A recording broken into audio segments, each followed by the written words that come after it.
So to give a little bit of context for this video, I recorded this with Jordan Boland. He was a opponent that I played in a recent singles tournament in Charleston, and this is a singles game to 15, win by 2. This is the bronze medal match.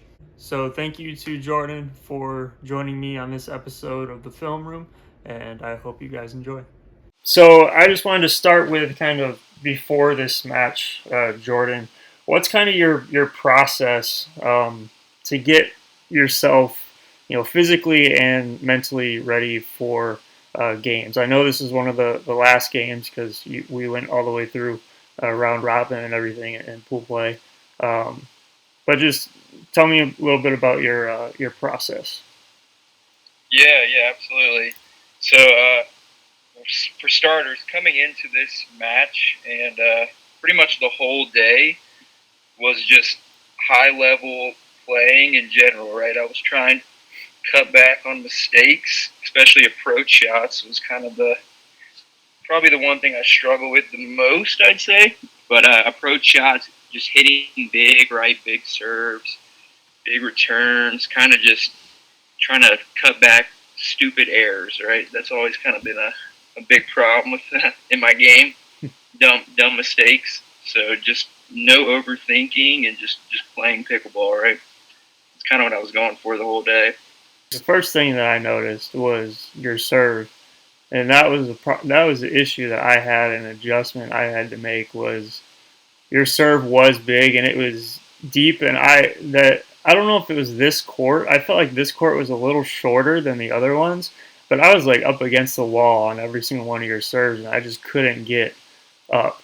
And Yeah, that kind of hurt me because I one of my main game plans is to just be aggressive and get up to the net. I just like being an athlete and trying to put pressure on my opponent. So, I mean, right off the bat, when you're serving to me, that's when I kind of I had to back off a little bit and trying to figure out how to construct the point. yeah, no doubt. I prefer to be foot on the gas, right? I try to make the opponent adjust instead of vice versa, me trying things, right? Yeah, I think that's such an important game plan in singles because the games go by so Yeah, fast, especially rally scoring. It's a game of runs too. So I think another thing with your serve is like it's physically intimidating too because you get that running start in there, and it's like, oh, he's coming yeah, at me. It's not you're not just standing there and hitting the ball. You are fully committed to that fast serve. So um, anything yeah. I anything try else? to use. Sorry, go ahead. No, I was just gonna say anything else you wanted to say before we just dive into the film and get going with it. Yeah, I mean, I like to think of it this way, kind of like if you're good at a couple different things, maybe just be excellent with those things, and then just go from there. Really, I think I watched. I think it was Ben Johns. He did like a small little interview, and he stated that most people at that level, obviously higher than us probably, but he stated that they're really only good at doing just a handful of things. Like there's a common misconception about you have to be super well rounded, you have to Hmm. be really good at every single shot, right?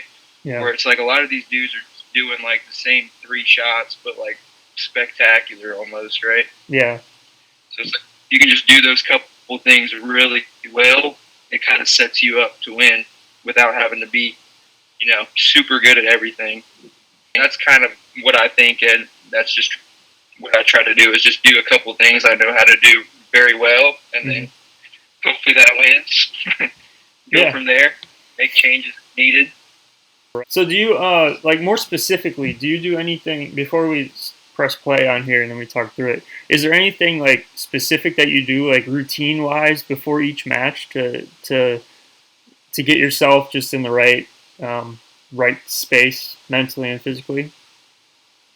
Yeah, there is actually. It's just a couple of small things, but I like to pretty much before every match, especially if I didn't play my best, I like to go to the bathroom and just kind of like wipe my face down with water and kind of just like, I don't know, it's kind of like superstitious, I guess. But if I have a Mm-hmm. bad match, I kind of just like wash my face off, kind of just like wash away the bad game, bad energy in a way, if that Mm-hmm. makes sense. I don't know if Oh it yeah. really does anything, but yeah, that's kind of my go-to. Just dunk the head under the sink or something like that.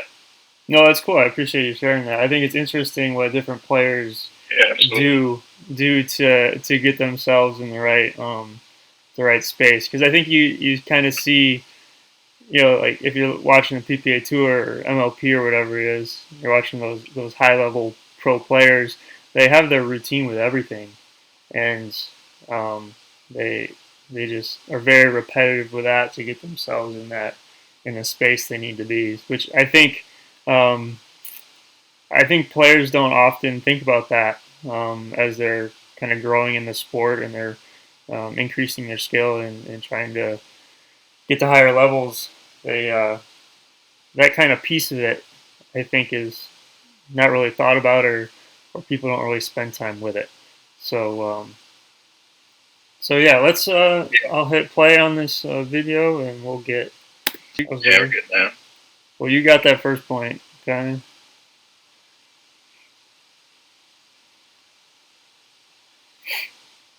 That's the thing with rally scoring. It's just every point, so you can't. And there's no timeouts in this, format. I don't think, right? Yeah, I don't think so. Yeah, rally scoring's tough. This is one of the first rally scoring events I've played. Still not sure how I feel about it.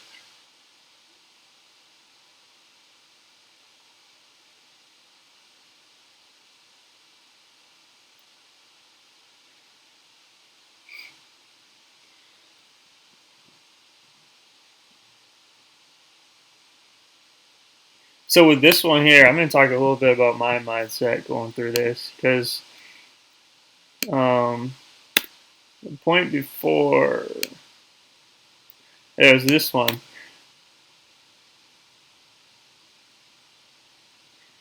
I had you in a great position here. I had you, but I didn't come up, and I'm not sure why. Because I like to be aggressive and get up to the net, and that was a prime opportunity. But then these next couple points, I think I was still thinking about that shot, about not coming up and being aggressive in that point. So like this one, that was just a good point by you. And then this next one, hitting the return into the net. I think it's just kind of a carryover effect. Sometimes I get kind of in my head about things and get stuck on that previous point, which um, I mean, because so I do mental performance coaching, so sometimes it seems like how can you like get stuck in this stuff if this is what you preach and teach? But I mean, I like to say like I'm not Right? perfect either. Like I'm a pickleball athlete trying to get better and um, get a develop my own game, and I have my own weaknesses and strengths. So I think that's something that I try and work through as well. I think you can know the skills and how to develop them, but it just takes time and just like everybody else. So looking at where we are now, you're up 6-1. So what if you can remember back to then? What was kind of going through your mind at that point? Were you getting kind of comfortable in the match now? Were you how do you handle those times when you get kind of a decent sized lead? Yeah, I don't know. It's been a little bit now, so I don't remember exactly what I was thinking, but Hmm. I do remember thinking that I knew that you were going to start playing better soon. So I had a feeling that I had to just keep pushing, right? I needed to just keep making shots and just keep building. That's really the only thing I mean, if I were to play a match right now, I'd probably have the same things as maybe you didn't start off to your level. And I remember seeing a couple pictures of you prior, and like Tony said, you were really good, and I know you have a pretty high duper, so I knew that things were going to get interesting soon. I just wanted to get up fast. Yeah. No, that would kind of answer my next question because I was going to ask, kind of what brought on that mindset and that the thoughts of like I would, it was you had to keep going and keep fighting because things would. Um, you were just kind of assuming that I would work my way back into the match and start playing Yeah, better. So that was kind of my next question of how to like I wonder why that was coming up or why that comes up for you during games, even though you've never met me before and we've never played against yeah, each other. So I just think that's interesting how our minds kind of do that and create um, those scenarios in our head. yeah, absolutely. And I don't know, that might even be a bad thing in a way for me because that might have prevented me from just, playing my game and starting to think more and more. So in a way, yeah, I'm not really sure if that was a great thing for me in general, but yeah, I was right. You definitely started to bounce back soon in this match. Yeah, the second half kind of switched a little bit. You got I think in the this video is 6 minutes long, and in the first 2 minutes is when you get to 8 and we switch sides, and then the rest of it's um, the other side when I Yeah. kind of picked it up a little bit. Um, so yeah, let's just keep going with it. All right.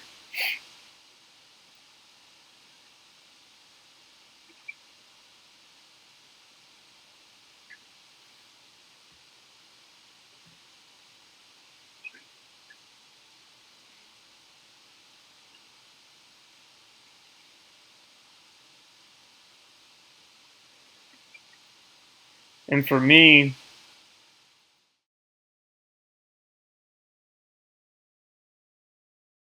put the game into two, especially if you're stopping halfway and switching sides. Just kind of treating it a game to 8, and then a game to 8 again uh, in the second half. Yeah. So do you kind of have that mindset going into it? Yeah, in a way, I do. I don't know if I know in the game for me. It's like I need to be the first one to get the half, right? Yeah. Like I feel like that puts me in a better headspace, knowing that I'm up, and if I do have to maybe throw a couple points your way just to kind of keep my energy up and to keep chasing shots that I was hitting prior to that, Mm-hmm. then yeah, getting to 8 or 6 or whatever it is that day is definitely a pretty big spot for me. And for me, when I'm down like this, 3 to 8. Um, First of all, it's tough to like kind of accept that the score is what it is. So that takes a little bit of time during that kind of quick changeover that we have. So what I try and do is just try and kind of focus on my breath and realize just kind of the situation and that there's still another half to play basically. Um, so I just got to make you earn the rest of it. And I mean, I know that I can go on my runs, and I know you can go on yours. So just trying to minimize yours as much as possible and focus on my game and um, just staying aggressive, staying committed to that each point, and then just going over my game plan again of staying aggressive, getting up to the net is kind of something that I kind of repeat to myself and the self talk that I have during matches just to keep my mind in the game and bring it back from wandering off when you rally off a few points. So Yeah, that's kind of my mindset when I fall down like that, and we're switching over.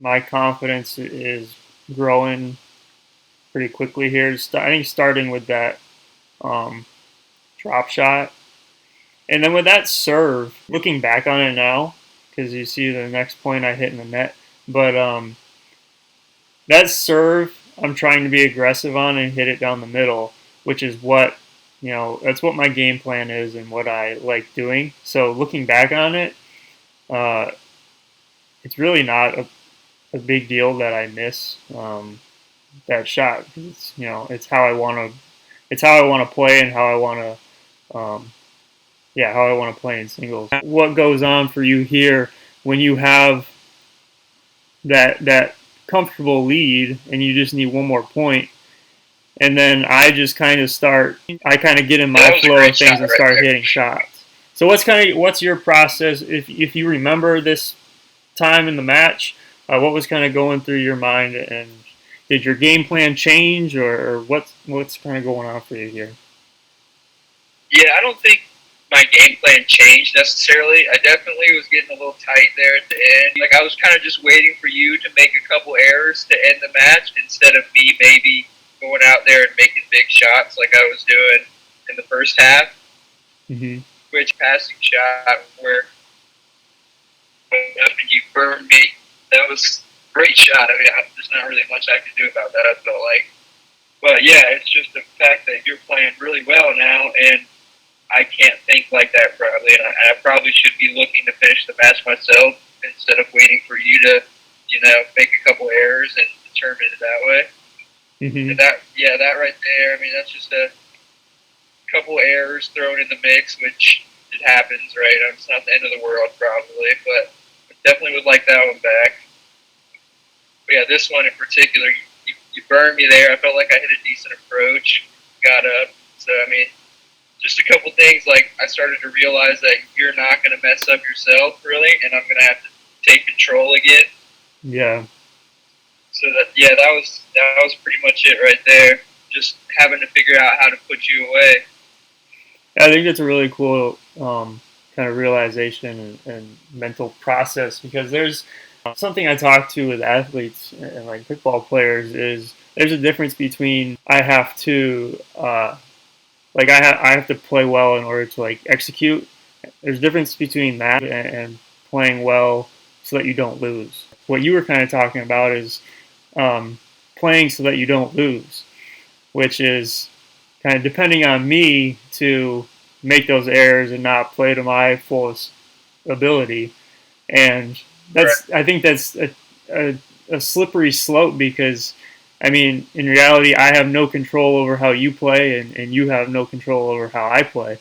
So, kind of sticking to that mindset of sticking to your game plan and executing no matter what, no matter how I'm playing, you know how you can compete. So, yeah, absolutely. It's just it's obviously tough in the moments. Things you were doing first aren't working now, and yeah, your mind goes into dark places fast. Oh yeah. Oh yeah, your mind loves to put you in dark places, and because I think of it as like your brain's trying to protect you in a lot of ways. It's like, okay, we need to get out of this situation. So your mind's gonna keep telling your body to do different things that you weren't doing before when things were going well. It's like, okay, and your mind starts freaking out, and then just figuring out ways to kind of calm yourself down, and most of the thoughts that are racing through your mind really aren't very rational, and it's easy to get caught up in those and starting to believe what your mind's telling you, even though there's no really basis to listen to them or give them any credibility. So, but it's very difficult to do in the moment, because of everything that's going on, and you don't have the time to like sit for 5 minutes and reflect and sit down. It's like, no, next point, you gotta figure it out. Yeah, right. Especially tight match, man. You don't want to lose trying new things. In my eyes, I'd rather go out doing the things I do well, and the person was just truly better than me that day. Mm-hmm. Yeah, and like competition, that's where you got to put it into practice, like you do on like drilling on the court. You got to, like I tell clients, you need to. It's just like building a physical skill, building your mental game. You have to, just like you drill your forehand or two-handed backhand dinks or whatever it is, just like you drill down on the court, you have to train your mental game as well, and you can do it at the same time. Because when you're in competition, when all that pressure's on, you're not going to be able to function how you would when you're not in those pressure situations. So any last thing before we move to the very end of this? Because this was kind of a weird situation where we thought the game was over because you got to 15, but it was actually won by 2. Yeah, that did. That threw me off a little bit, but ultimately, I don't think it changed too much, other than the fact that, like, damn, all right, I gotta get another point, right? Like, there wasn't much more to it other than, I'm not a cheater, right? I'm not going to try to look for a way out of this other than, like, I want to win, I'm going to win, right? Mm-hmm. That's all I had going for me right there. But it did throw me off a little bit. It's probably the first time that's ever happened. Yeah, that's never happened to me either. But in a way, I felt like that whole day, I felt like there was kind of like a couple weird things going on during the whole tournament, right? Yeah. Especially because I played all other events as well, so I was there the whole day pretty much. So yeah, I mean, it wasn't too crazy, but not ideal. Definitely. And it's crazy because I think the mindset is very different. With you thinking that you've won, and me thinking that I've lost, and then being told, and then like realizing, oh, the game's not actually over. So it's like a quick switch from, okay, I lost, to, oh, I haven't lost yet, or like, okay, I've won, like, great match, I got bronze, perfect, and then it's like, oh, I gotta play more and finish this out. It's not over. So I just think that's it's a very unique situation, but I think it takes a lot to mentally figure that situation out and keep playing and competing. Hey everyone, sorry for the abrupt ending on the video. I didn't realize until after we finished recording that the last few minutes got cut off. So the end of the video, we talked for a couple minutes about coming back after we thought our game was finished, and Jordan ended up winning 17-15. So we just talked a little bit more about how those last few points went and how our mental process of locking back into the game and finishing out our game. So sorry for the brief ending, but hopefully that doesn't happen in the future. I will see you in the next episode of The Film Room. Shout out to Jordan for coming on and filming this with me. I appreciate our conversation.